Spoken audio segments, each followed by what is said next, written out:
Hi everyone, in front of me I've got OPPO Pad Neo, and let me share with you how to change the system language on this device.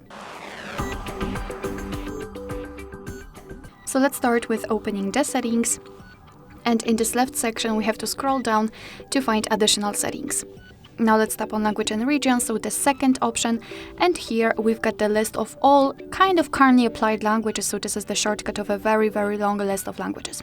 We've got only English, so let's tap on edit. And here we've been transferred to the full list of available languages, so simply find yours and tap on this plus icon. Let me pick Turkish. And your device will immediately ask you if you want to set the Turkish or any other language as your default one. So let's simply tap on yes. And from now on, as you can see, the whole system and the whole menu will be in the chosen language. After getting back, you can see that right now in this section we've got two languages, so the Turkish and English. If you want to, you can quickly change the language right here, simply reorder the languages. So tap on it and hold it, and then we can drag it to the first position.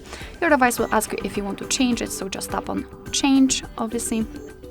And from now on, the English will be displayed as a main and a default language. If you want to, you can also remove the languages from this list. Just tap on edit and tap on this minus icon. And from now on, we will have only English or any other language left here. Alright, so that will be all. Thank you so much for watching. I hope that this video was helpful, and if it was, please hit the subscribe button and leave the thumbs up.